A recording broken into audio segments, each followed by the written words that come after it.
그래서 코멘트에 이제 create action 코드를 추가하게 됐습니다. 이제 코멘트가 폼에다 입력해서 submit 하면은 그 상태에 따라서 create 또는 이제 update 액션이 호출되는데, 우선 맨 처음에 코멘트를 작성하게 되면은 create 액션이 호출되겠죠. 앞쪽에 있는 거는 아티클 언더바 id의 라우트 파라미터가 될 것이고, 뒤에 있는 차이드에 된 거는 그냥 id 라우트 파라미터가 되는 겁니다. 먼저 아티클에 대한 id를 가져와서 지정을 하고, 그 아티클에 연결된 코멘트 새로 만드는데 create는 바로 저장을 시키는 겁니다. 그러니까 new action은 빈 객체를 만들지만 이놈은 객체를 만들어서 값을 할당하게 되면 바로 저장이 됩니다. 그래서 create를 하는데 코멘트 파라미터, 스트롱 파라미터의 값을 불러다 놓고 작성해서 저장을 한다. 저장을 해서 생기는 코멘트를 코멘트 인스턴 변수에다 할당하게 되고, 해당 아티클로 리디렉트를 하라. 이렇게 되는 거죠. 여기 보면은 코멘트 파라미터, 해시 파라미터의 루트에는 코멘트가 있어요. 그 밑에 키로는 코멘트와 바디만 허용하겠다. 이렇게 되는 거죠. 코멘트의 목록을 표시하는데 각 아티클의 show action 템플릿 하단에다가 이 부분을 다 추가해 주면 되겠죠. 그래서 아티클 comments 하면은 아티클과 연관되어 있는 코멘트 객체들을 배열로 불러와서 배열을 하나씩 하나씩 코멘트 로컬 변수에다 할당을 해서 할당된 코멘트가 이 두 블록 안에 있는 이 HTML 렌더링 하게 되는 거죠. 자, 이렇게 되면은 이제 뷰는 타이틀과 텍스트가 있으면은 댓글이 이렇게 표시가 되고, 그 밑에 댓글을 입력할 수 있는 폼이 이렇게 보이게 되는 거죠.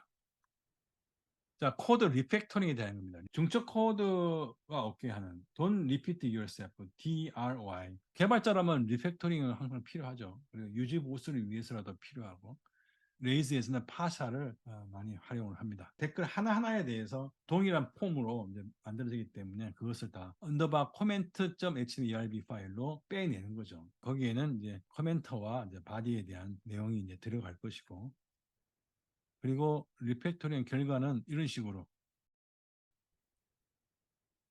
do와 and 두 블록 사이에 있는 요 놈을 언더바 코멘트 파샬로 빼는 겁니다. 파샬로 빼면은 코드가 어떻게 간결해지느냐? 두 엔드 블록 안에 있는 각 코멘트에 대한 HTML 렌더링 될 부분을 언더바 코멘트로 빼낸 다음에 이렇게 렌더 아티클 닷 코멘트라고 입력을 하면은 레이스가 각각의 코멘트에 대해서 동일한 이름의 파샤를 불러다가 루프를 돌면서 렌더링을 한다는 거죠. 그런데 이제 여기에 랜덤 아티클 코멘트라는 요거는요, 사실은 풀었으면 이렇게 됩니다. 랜덤 파셜 코멘트, 커렉션은 아티클스 코멘트고 각각은 코멘트라는 로컬 변수로 지정을 하는 거죠. 이거를 이렇게 줄여 쓸 수 있다는 거죠.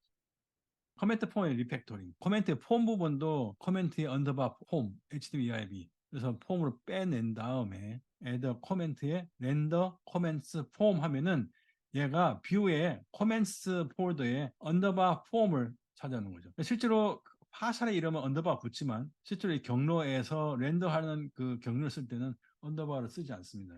아시겠지만. 그다음에 컨트롤러 모델이 코드 양이 점점 늘어나겠죠. 그러면 유지 보수도 힘들고 또 코드의 중복도 많이 생길 것이고 이러니까 코드의 재사용면에 있어서도 별로 좋지도 않고, 공통된 코드들을 컨트롤러는 컨트롤러대로 모델은 모델대로 따로 빼낼 수가 있어요. 빼는 방식이 이제 모듈 형태로 빼내는 거죠. 컨선이라는 폴더 안에다 두는 겁니다. 그러니까 두 가지가 있죠. 컨트롤을 위한 컨선이 있고 모델을 위한 컨선이 있죠. 그 컨선은 각각 모델스 폴더 안에, 컨트롤러 디렉토리 안에 컨선스라는 폴더가 각각 있어요. 이건 디폴트로 디렉토리 구조가 만들어지는 겁니다. 그래서 이제 사용할 때는 모델 컨트롤러에서 일반적인 모듈처럼 사용할 수 있다는 거죠.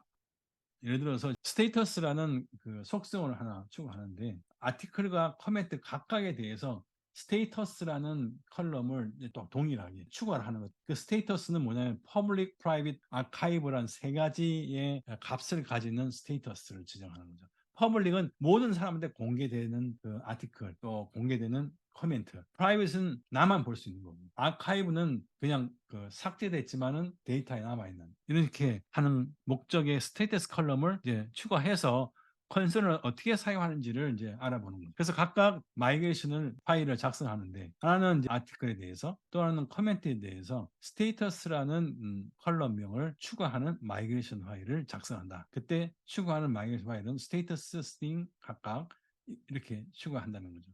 DB 마이그레이션을 하게 되면은 실질적으로 아티클스 테이블과 커멘트 테이블에 스테이터스라는 그 컬럼이 추가됩니다. 그래서 이제 추가된 스테이터스는 당연히 컨트롤러의 아티클 스트롱 파라미터에 추가된 거죠. 이렇게. 그리고 커멘트 파라미터에도 스테이터스 추가되고. 아티클 모델의 유효성 검증에다 추가를 해야 됩니다. 유효성 검증을 추가를 어떻게 하느냐? 우선 아티클 모델에서 보면요. 컨스턴트를 만들죠. 루비의 컨스턴트는 여기서는 다 대문자로 썼지만 첫 문자만 대문자로 쓰게 되면 그 상수를 인식한다는 거죠. 루비에서는. 여기서는 valid status에서 배열을 할당했습니다. public, private, archive 세 가지를 배열로 지정을 해놨고요. 그 다음에 스테이터스는 유효성 검증에서 반드시 이 퍼블릭, 프라이빗, 아카이브 중에 하나가 해당돼야 된다는 거죠. 그러니까 이 스테이터스는 스트링 데이터 타입이지만 그 값은 퍼블릭 아니면 프라이빗 아니면 아카이브드 이 세 가지 중에 하나여야 된다는 거죠. 이 값의 스펠링이 틀리면은 유효성 검증에 위배된다. 커스텀 메소드로 아카이브드 퀘스천이라는 메소드를 하나 정의를 하는데 이 정의는 아티클의 인스턴스 스테이터스 값이 아카이브면은 true로 리턴하는 거죠. 그 다음에는 모델의 스탠드 유효성 검증 추가. 이거는 이제 아까는 이제 아티클 모델에 대한 것이고, 지금은 이제 커멘트 모델에 대해서 하는데 똑같아. 뭐 다를 게 없잖아요. 다 똑같지 않습니까? 그죠? 이렇게 똑같은 경우에는 이거 두 개 다 뽑아가지고 모델 컨솔에다가 넣을 수 있다. 이 말입니다. 아티클스를 UL 태그로 표시할 때 아티클스 배열에 대해서 두 루프의 로컬 변수로 아티클 지정해서 돌리게 되면 우선은 이제 아카이브이면 보여주지 말라는 거죠. unless public이나 private일 때만 링크해서 타이틀을 보여주고 아티클을 볼 수 있는 링크를 보여주라 이 말이고요. 이런 용도로 쓸 수 있다. 그걸 설명하는 거. 그다음에 커멘트 파셜 템플릿에서 아카이브 메시지. 이거는 이제 아티클에서 사용하는 방법이고요. 아티클에서 아카이브도 이렇게 사용을 한다. 커멘트에서도 마찬가지로 이렇게 커멘트 아카이브도 사용한다. 중복된다는 말을 강조하기 위해서 이제 이렇게 표시를 해놓은 겁니다. 그래서 중복되는 부분은 컨선의 대상이다. 그래서 컨트롤러 또는 모델의 일부 코드에 대해서 중복되는 부분을 있다면 그거를 컨선으로 모듈로 빼라는 거죠. 컨선 모델 내에 메소드는 인크루드 되는 컨트롤 모델에서 사용할 수 있어요. 다시 말해서 이 컨선 내에 정의된 메소드는 컨선을 인크루드하는 모델에서 바로 메소드로 쓸 수 있다는 거예요. 똑같은 메소드로. 그 말입니다. 그래서 이제 컨선은 모듈 형태를 가진다. 이게 컨선이죠. 그래서 모듈 형태 가지고 이름을 지정하는데 이게 이제 컨선의 이름이 되죠. 비저블 컨선. 거기에 모듈 메소드를 정의를 하는 거죠. 아카이브는 아까 그 아카이브, 스테이터스. 이게 지금 어떤 스테이터스인지 알 수 없어요. 이 모델 내에 이렇게 정의를 해놓은 거죠. 이 유효성 검증 같은 경우에는 크리스 레벨의 메소드라고 합니다. 그런 목적으로 사용하기 위해서 레이즈에서는 액티브 서포트 컨선이라는 모듈을 만들어놨어요. 그래서 이놈을 컨선으로 정의하는 모듈 내에 제일 위에다가 익스텐드 메소드를 써가지고 확장을 시킵니다. 그냥 밸리드 스테이터스를 일로 옮기고 또 유효성 검증을 옮기는데 모듈에서 쓰는 included라는 메소드가 있습니다. 이 모듈을 include 한 순간에 밸리데이트 작동을 한다 그러나 뭐 이게 루비의 문법이니까 실질적으로 아티클과 코멘트에서 컨설을 이용해서 이제 어떤 식으로 리팩토링 되느냐 하면은 이 아티클에서 컨설을 인크루드 하는 겁니다. 문법을 쓰는 거고요. 코멘트도 마찬가지로 include visible 하면 visible 컨설에 정의되어 있는 커스텀 메소드 그리고 included 될 때 validation 메소드 그리고 상수까지도 다 include 해가지고 각각의 아티클에 각각의 커멘트의 것으로 인식이 되는 거죠. 크래스 메소드도 정의해서 쓸 수 있다. 아티클의 크래스 메소드, 커멘트의 크래스 메소드 정의할 때도 이렇게 크래스 메소드 S 해가지고 이 안에다가 정의하면은 인크루드 됐을 때 해당 모델의 크래스 메소드로서 퍼블릭 카운트를 호출할 수 있다. 퍼블릭 카운트를 이렇게 쓸 수 있다는 거죠. 그 다음에는 코멘트에 대해서 코멘트도 코멘트 퍼블릭 카운트 이거 써도 되겠죠. 그 다음에 스테이트 선택 옵션 추가.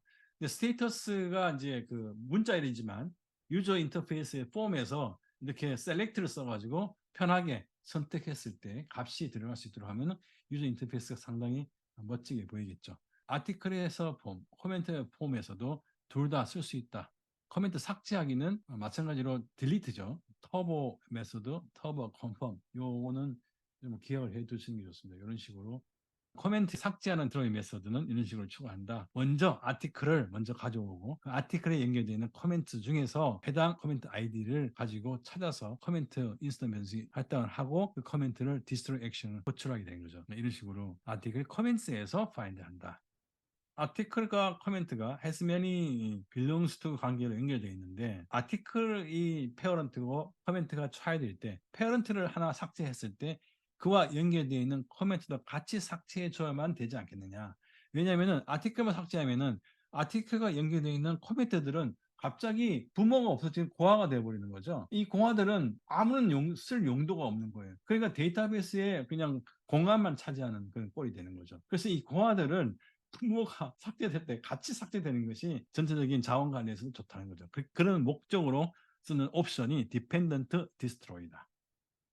자, 이제 부분은 이렇게 이제 데이터를 입력을 할 때 아무나 들어와서 입력하면 안 되니까 입력할 때의 인증 절차가 필요하다. 물론 우리는 이제 레이즈 개발했던 사람들은 디바이스라는 유저 관리나 인증 과정, 뭐 권한, 오서라이제이션 이런 기능들을 다 알고 있지만 레이즈 입문자들은 기본적으로 인증이라는 개념을 이해를 하기 위해서 아마 기술을 한 것 같습니다. 여러분 알다시피 이제 그 HTTP의 그 인증 시스템 중에는 여러 가지가 있는데 뭐 베이직도 있고 뭐 베어러도 있고 뭐 MDN에 보니까 많더라고요. 그 중에서 아직 베이직 오센티케이션에 대해서도 레이즈가 제공하고 있는 헬프 메소드가 있더라고요. 컨트롤러 클래스에 보면 맨 위에다가 이렇게 HTTP 베이직 오센티케이트 위드라는 하이퍼 메소드가 있어가지고 여기 직접적으로 네임과 패스워드를 지정해 주죠. 이렇게 해서 accept 옵션 주고 only 옵션도 줄 수 있죠. 해당 액션에 대해서만은 인정을 하라. 요 두 개의 액션은 제외하고 나머지 거에 대해서만은 인정하라 이 뜻이겠죠. new 액션을 호출하게 될 때는 베이직 오센티케이션 이거는 이런 식으로 보입니다. 브라우저에서 제공하는 유저네임과 패스워드가 뜨게 되고 네임과 패스워드가 일치하게 되면은 통과되면서 데이터를 입력할 수 있는 그런 상황이 됩니다. 아, 이게 마지막이네요. 레이즈 가이드에 있는 게팅 스타티드 부분을 갖다 쭉 정리를 이제 좀 해가지고 했는데 이 설명한 부분을 실제 라이브 코딩을 해가면서 한번 또 한번 보여줘야 될 것 같아요. 그래야만 될 것 같고 오늘 강의한 걸 한번 듣고 그다음에 라이브 코딩하는 거 보고 2주 후에는 이제 아까 우리 첫 시간에 했던 거 이어서 하는 것도 계속 진행을 할 것이고 어떻게 강의가 도움이 됐는지는 모르겠습니다만 함께해 주셔서 대단히 감사합니다.